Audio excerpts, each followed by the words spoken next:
वंदन मास्टर्स, ध्यान सागर के सामूहिक ध्यान सत्र में आप सभी का स्वागत है।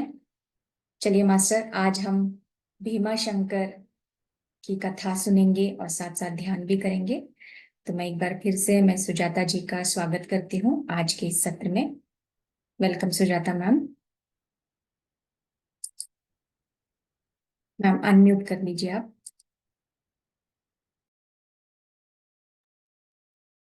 सभी को आत्मवंदन, शुभ संध्या। आज हम ज्योतिर्लिंग श्री भीमाशंकर या श्री भीमेश्वर के बारे में जानकारी प्राप्त कर लेंगे। भीमाशंकर भी दो जगह पर बताया जाता है। अपनी अपनी जगह की कहानियां अलग अलग थोड़ी सी है, मगर कथा तो एक ही है। तो चलिए भीमाशंकर के बारे में हम अभी जानकारी प्राप्त कर लेंगे। ओम नमः पार्वती पतये, हर हर महादेव। ओम नमः पार्वती पतये, हर हर महादेव। इस सावन के महीने में जो हम सभी ज्योतिर्लिंग की यात्रा कर रहे हैं, इससे हमें अधिक आनंद प्राप्त हो रहा है। यह मन भावन सावन है और मन भावन सावन में हम जिस जिस ज्योतिर्लिंग के जगह पर जा रहे हैं, वहां का सृष्टि सौंदर्य बहुत ही खिला हुआ है। भीमाशंकर का यह सौंदर्य तो इस सावन के महीने में इतना खिल जाता है कि हमें वहां से वापस आने की इच्छा ही नहीं होती। अब हम महाराष्ट्र के ज्योतिर्लिंग की जानकारी लेंगे। महाराष्ट्र में यह भीमाशंकर का स्थान जो है, वह वाड़े घोड़े ऐसे स्थान के आगे मंचर के नजदीक है। यह पुणे में स्थित रहने वाले लोगों के लिए थोड़े सा नजदीक है। 2-2.5 घंटे में हम लोग वहां जा सकते हैं। बहुत बड़ा जंगल वहां पे है। पंजरा भीमरथ्या च कृष्णा वेणी बृहन्नदी मलापहारिणी यत्र संतगता लोक विश्रुता। इसका अर्थ यह है कि भीमा नाम से जो यहाँ गंगा बह रही है, वह शिव शंकर के चरणों में आ गिरी है। हमें यह तो जानकारी है कि भगवान शंकर ने अपने मस्तक पर गंगा जी को विराजमान किया है, और यहाँ जो गंगा बह रही है भीमा नाम से, तो वह भगवान शंकर जी के चरणों के ऊपर विराजमान हुई है। इस तरह से भागीरथी गंगा को शंकर के मस्तक पे आना पड़ा, और यह भीम रूपी गंगा जो है श्री भगवान भोलेनाथ के चरणों तले आ गिरी है। पुणे में स्थित खेड़ वाड़े घोड़े सह्याद्री के इस एक बहुत बड़े ऊंचे पर्वत पर यह भीमाशंकर का स्थान है। यहाँ आसपास में इतने डोंगर है, इतने पर्वत है कि हम देखते समा नहीं सकते। यहाँ पूरे के साल में ज्यादा बारिश यहाँ पे होती है, और ठंड भी यहीं पे ज्यादा रहती है, क्योंकि पूरा पूरा जो क्या बोलते हैं वनराजी है, वो जंगलों से घिरी हुई है। इस जंगल में जंगली जानवर भी है, वनौषधि भी है, मगर कभी किसी जंगली जानवर ने किसी को तकलीफ दी नहीं है। बहुत पहले शाकिनी डाकिनी नाम के, हम ऐसे कह सकते हैं कि वह हमारे आदिवासी पूर्वज थे, और उनकी प्रजातियां वहां पे रहती थी। अभी वहां पे उनकी प्रजातियां कम है और भक्तगण और हम जैसे शिव के जो शिव प्रेमी है वो वहां जाते हैं और दर्शन लेते हैं। कहते हैं रोज रात को भीमाशंकर के दर्शन के लिए टाइगर आते हैं, मगर यह सब किसी ने अभी इसी वक्त देखा नहीं है। ये पुरानी बातें हैं। इसकी कथा यह कही जाती है कि प्रा, पूरे प्राचीन काल में कोई त्रिपुरासुर नाम का एक राक्षस था। वह सभी को बहुत ही तंग कर रहा था। स्वर्गलोक, मृत्युलोक, पाताल लोक सब में उसने पूरी पूरा उच्चाद मान के रख दिया था। सारे देव सिर पे हाथ रख के बैठे थे। किसी को कुछ समझ में नहीं आ रहा था, मगर स्वयं महादेव ने त्रिपुरासुर का वध किया और एक प्रचंड भीमकाय ऐसे खुद का स्वरूप बना लिया। वो रुद्रावतार देख के त्रिपुरासुर भी भयचकित हो गया। दोनों का युद्ध बहुत दिनों तक चलता रहा और आखिर में भगवान शंकर जी ने उस त्रिपुरासुर का वध किया और पूरे ब्रह्मांड पे आया हुआ जो एक संकट था वो खत्म कर दिया। इस वक्त जो जो लड़ाई उन्होंने की वो थक गए और वह विश्रांति के लिए सह्याद्री के एक पर्वत पर जाके बैठ गए।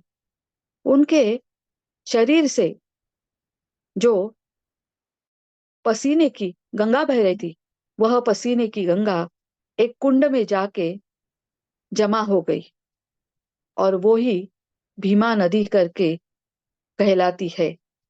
आज भी हम जब जाते हैं भीमाशंकर तो यह नदी हमें दिखाई देती है। इसे भीमगंगा नदी से भी पहचाना जाता है।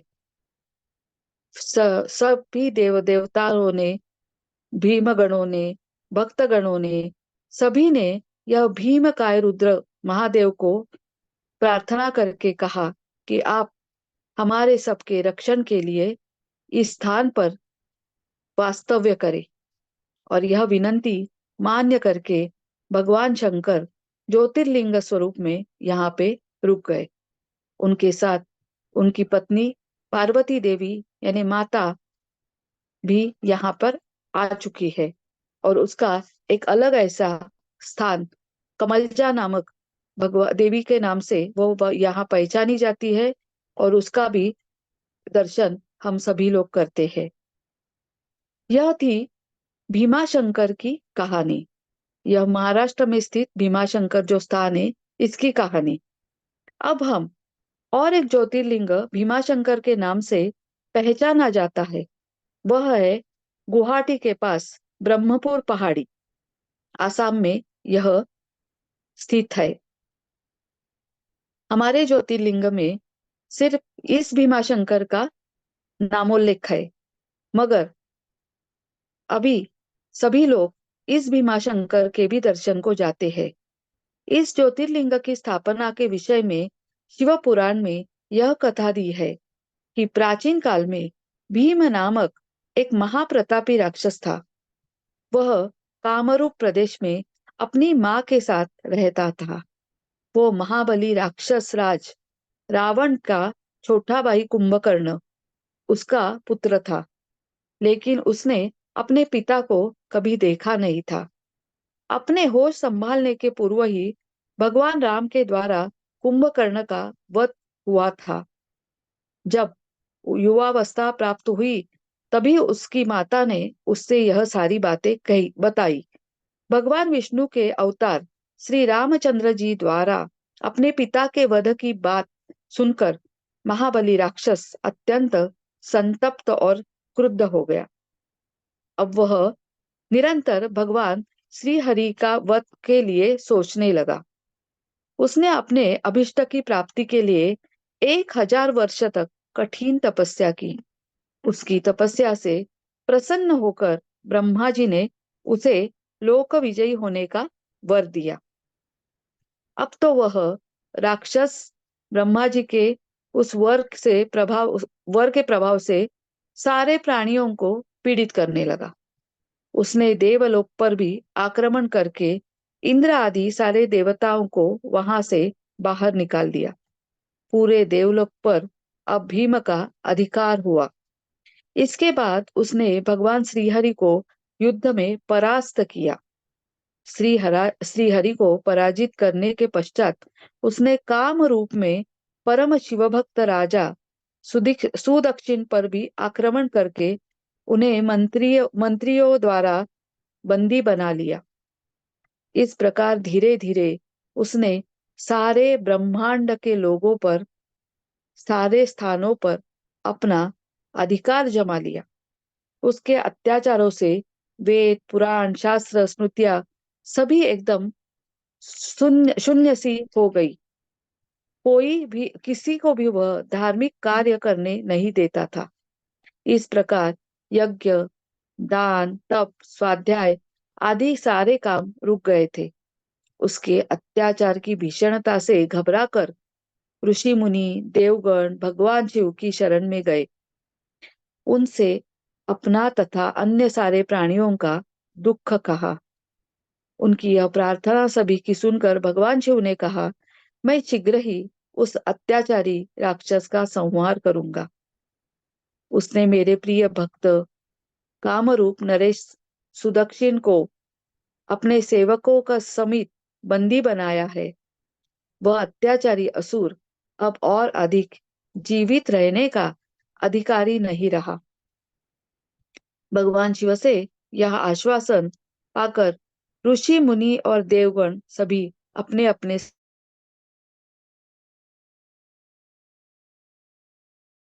पर वापस लौट गए। पड़े हुए राजा सुदक्षिण ने भगवान शिव का ध्यान किया। वह अपने सामने पार्थिव शिवलिंग रखकर अर्चना कर रहे थे।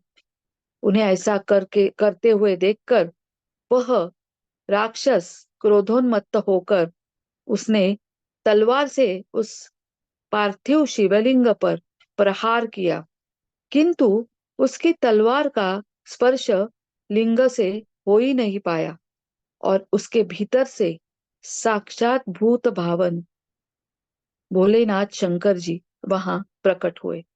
उन्होंने अपनी हुंकार मात्र से उस राक्षस को वही जलाकर भस्म कर दिया। भगवान शिवजी का यह अद्भुत कार्य देखकर सारे ऋषि मुनि, देवगण एकत्रित होकर उनकी स्तुति करने लगे। उन लोगों ने भगवान शिव से प्रार्थना की कि महादेव, आप लोक कल्याण के लिए सदा के लिए यहीं पर निवास करें। यह क्षेत्र शास्त्रों ने अपवित्र बताया था, क्योंकि यहाँ पर बंदी बना के लोगों को रखते थे। उस राक्षस ने बहुत ही अत्याचार वहां पे किए थे, तो इसलिए यह स्थान अपवित्र बताया गया था। मगर अभी भगवान भोलेनाथ के निवास से यह परम पवित्र पुण्य क्षेत्र बन गया। भगवान शिव ने उन सभी की प्रार्थना स्वीकार कर ली और वहां एक ज्योतिर्लिंग के रूप में सदा के लिए निवास करने लगे। और यह ज्योतिर्लिंग भीमेश्वर के नाम से विख्यात हुआ। शिव पुराण में इसकी यह कथा बहुत ही विस्तार से दी गई है। इस ज्योतिर्लिंग का महिमा अमोघ है। इसके दर्शन का फल कभी व्यर्थ नहीं जाता। भक्तों की सभी मनोकामना यहाँ आकर पूर्ण हो जाती है, क्योंकि भोलेनाथ ने उनके शिवभक्त जो थे सुदक्षिण, उनकी यहाँ आकर रक्षा की थी और उन्होंने ही जो पार्थिव लिंग बनाया था उससे ही वह प्रकट हुए थे।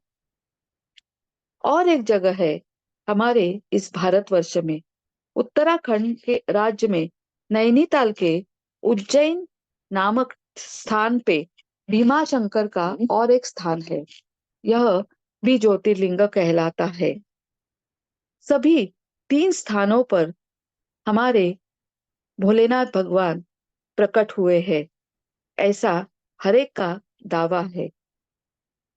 मगर हम सभी सिर्फ महाराष्ट्र के पुणे के नजदीक जो भीमाशंकर है, वहीं पे जो ज्योतिर्लिंग स्वयंभू निर्माण हुआ है, उसको ही हम मानते हैं, उसके दर्शन के लिए ही जाते हैं। अगर हम आसाम में कभी गए या उत्तराखंड के नैनीताल में गए, तो वहां के भी इस मंदिर को हम जरूर भेंट देंगे, क्योंकि अकाल मृत्यु से यह हमारी रक्षा करने वाला भीमाशंकर का यह ज्योतिर्लिंग है।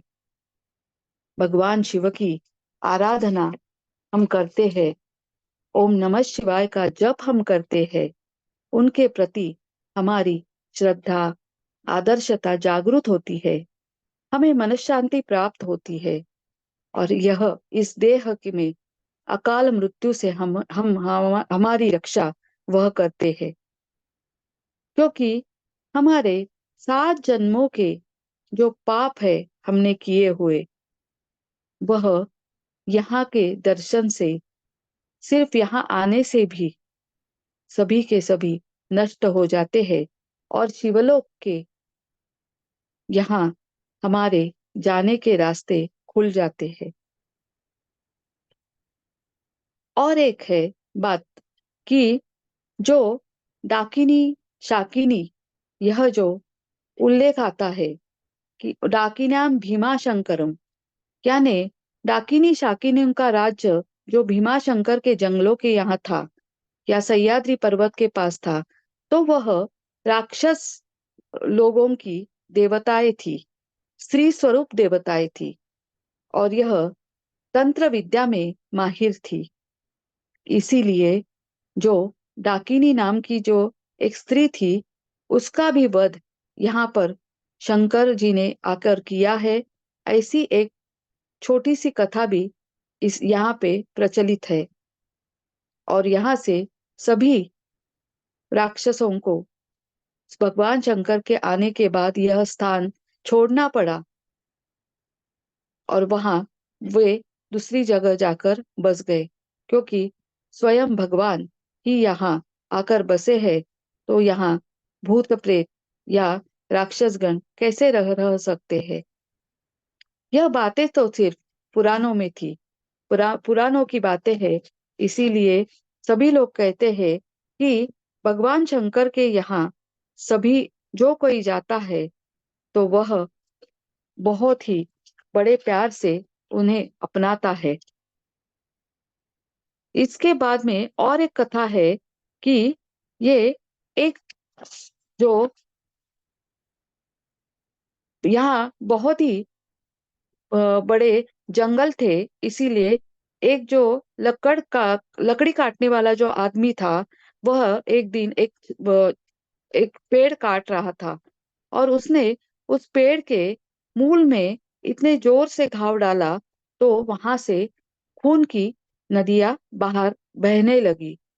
वो डर गया और चिल्लाते हुए अपने गांव में गया। फिर बाद में सभी लोग वहां पे आए। किसी को समझ में नहीं आ रहा था कि पेड़ के अंदर से खून की नदियां कैसे बाहर आ रही है। एक ने कहा, ठीक है, हम गौ माता को लाते हैं, और गौ माता को उसका दूध का अभिषेक उस जगह स्थान पर करते हैं। तो उन्होंने गौ माता को लाकर वहां पर दूध का अभिषेक किया, तो इतना बड़ा चमत्कार हुआ कि वहां से एक ज्योतिर्लिंग बाहर आया, और फिर सभी ने उसी के ऊपर मंदिर बनवाया। वो यह भीमाशंकर का मंदिर, शिवलीलामृत, गुरुचरित्र, स्तोत्र रत्नाकर, इस सब में इस भीमाशंकर का वर्णन किया गया है। भीमाशंकर ज्योतिर्लिंग बहुत ही महाकाय विशाल भीम के नाम से ही जाना जाता है। और और एक है कि हिंदू और बौद्ध धर्म में डाकिनी नाम की जो स्त्री थी या राक्षसी आत्मा थी, तो यह अपने शरीर में एक चक्र है। उस 6 चक्र में से एक चक्र जो है, उस चक्र की वह देवता है। इसीलिए यह इसका नाम डाकिन्याम भीमा, यानी हमारे शरीर के 6 चक्रों में से एक चक्र जो है, उसका नाम यानी उसकी अधिष्ठाता जो देवी है, वह डाकिनी नाम से है। मगर यह तंत्र विद्या से जुड़ी है। इसीलिए जो तंत्र प्रेमी जो रहते हैं तांत्रिक विद्या के, उनको यहाँ यह भी ज्ञान प्राप्ति होती है। हम सभी यह जानते हैं कि भगवान शंकर जो है, वह भगवान है, मनुष्य में भी है और पाताल लोक में भी है। इसीलिए उनके यहाँ सभी प्रकार के, यानी स्मशान में रहने वाले जीवात्मा भी है, धरती पर हम जैसे जीवात्मा भी है, और देवलोक से देवात्मा भी है। वो सभी के सभी हम उन्हें भजते हैं। उन्हें कोई यह मेरा नहीं है, यह यह मेरे साथ आ नहीं सकता, ऐसे कुछ नहीं है, क्योंकि वो देवों के देव महादेव है। उन्हें उनका सब पूरे सृष्टि पर उनका अधिकार है।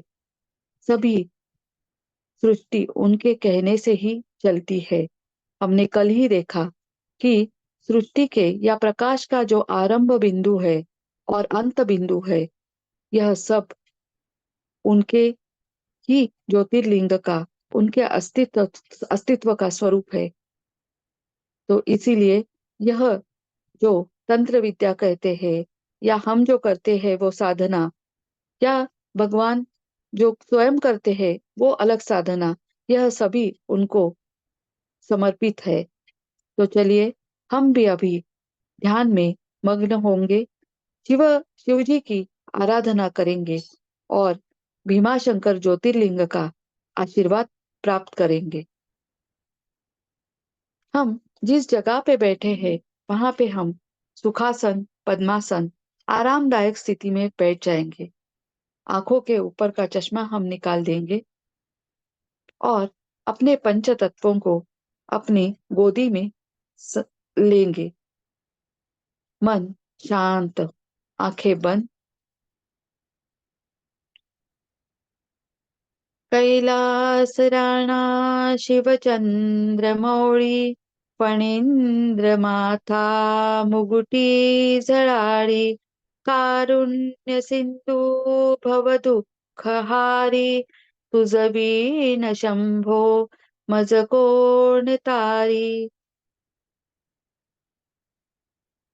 सांस आती है, सांस जाती है। यह आते जाते हुए सांसों पर हम अपना ध्यान केंद्रित करेंगे। पूरा शरीर, मन शिथिल हो रहा है। दिन भर के हमारे थकान, हमारी कमजोरी,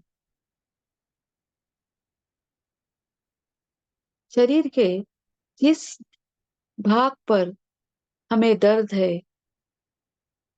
वह सब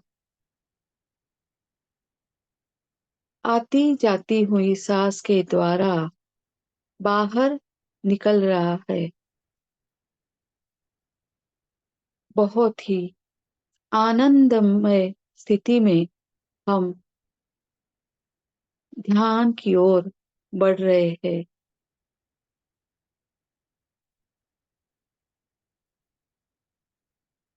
इस ध्यान से हम अपनी शारीरिक दुविधाओं से मुक्त होने वाले हैं। हम में चेतना जागृत हो रही है। यह चेतना हमें अपने शिव तत्व तक पहुंचाने वाली है।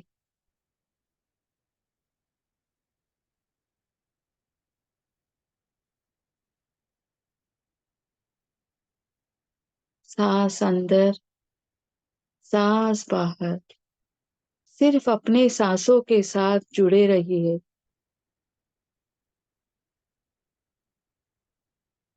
सिर्फ अपनी सांसों के साथ जुड़े रहिए। Relax, relax, relax. पैरों से लेकर अपने मस्तिष्क तलक हम रिलैक्स हो चुके हैं।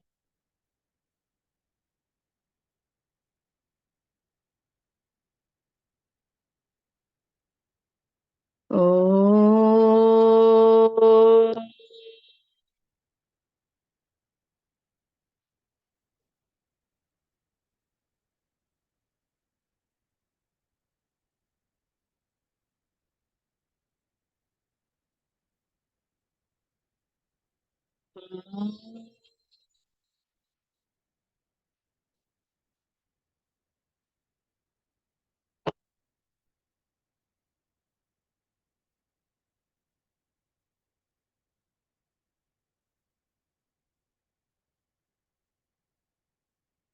ओम।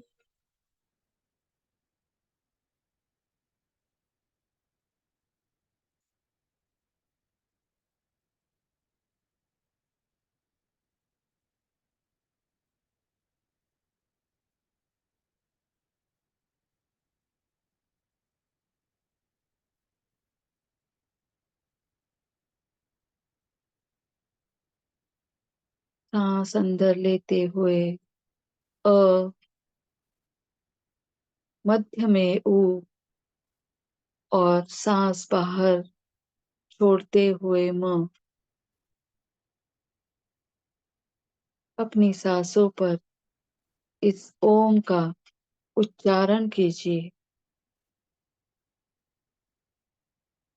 और गहरी डीप ध्यान के मार्ग पर हम आगे बढ़ेंगे।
मेरे हृदय में विराजमान हुए इस भीमाशंकर ज्योतिर्लिंग के